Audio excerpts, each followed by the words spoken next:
जनक के गले में मंगलसूत्र पहनाकर आर्शी उसे अपनी धर्मपत्नी बनाने का फैसला करता है और यह कदम वह पूरे परिवार के खिलाफ जाकर उठाने वाला है।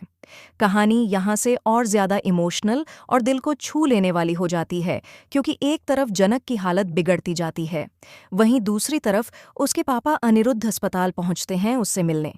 लेकिन वहां का माहौल और भी ज्यादा तनावपूर्ण हो जाता है जब अर्शी अनिरुद्ध से बेहद गुस्से में कहती है कि तुम कितने सेल्फिश और घटिया इंसान हो। तुम जानते हो कि जनक तुम्हारी ही बेटी है, फिर भी तुम उसे अपनी संतान मानने से इनकार कर रहे हो। यह सुनकर सब दंग रह जाते हैं, क्योंकि अनिरुद्ध का यह रूप किसी ने नहीं देखा था। अनिरुद्ध साफ कहता है कि उसकी सिर्फ एक ही संतान है और वह है आदित्य। यह सुनकर अर्शी के पैरों तले जमीन खिसक जाती है कि वहीं अनिरुद्ध, जो हमेशा जनक का नाम लेता नहीं थकता था, आज वहीं उसके अस्तित्व को नकार रहा है।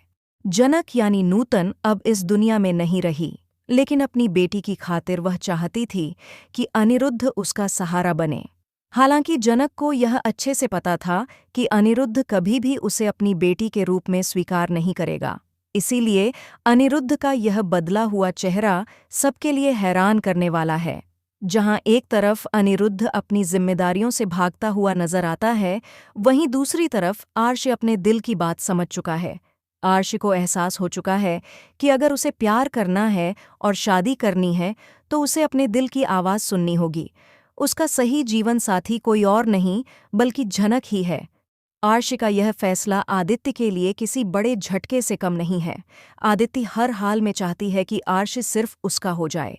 वह हर चाल चलने को तैयार है, लेकिन जब उसे लगता है कि आर्श धीरे धीरे जनक की तरफ खींच रहा है तो उसका गुस्सा 7वें आसमान पर पहुंच जाता है। आर्श अब आदित्य के झूठ और चालों से थक चुका है और साफ कहता है कि उसे अब सिर्फ जनक चाहिए। आने वाले ट्रैक में आप देखेंगे कि आर्शी अपने परिवार, अपनी सोच और हर बंधन को छोड़कर जब सबको अलविदा कहता है और जनक के पास पहुंचता है तो वहां का दृश्य बहुत ही इमोशनल होगा। वह अपने हाथों से जनक के गले में मंगलसूत्र पहनाता है। यह पल जनक के लिए बेहद खास होगा, क्योंकि यह वही रिश्ता है जो पहले अधूरा रह गया था। आपको याद ही होगा कि पहले जनक और आर्शी की जबरदस्ती शादी करवाई गई थी, लेकिन उस शादी का कोई वैध सबूत नहीं था। गांव वाले भले ही इस रिश्ते को मानते थे, लेकिन जब आर्शी खुद उसे नहीं मानता था तो उस रिश्ते का कोई मायना नहीं था। लेकिन अब आर्शी ने जो कदम उठाने का ठान लिया है वह सभी के होश उड़ाने वाला है।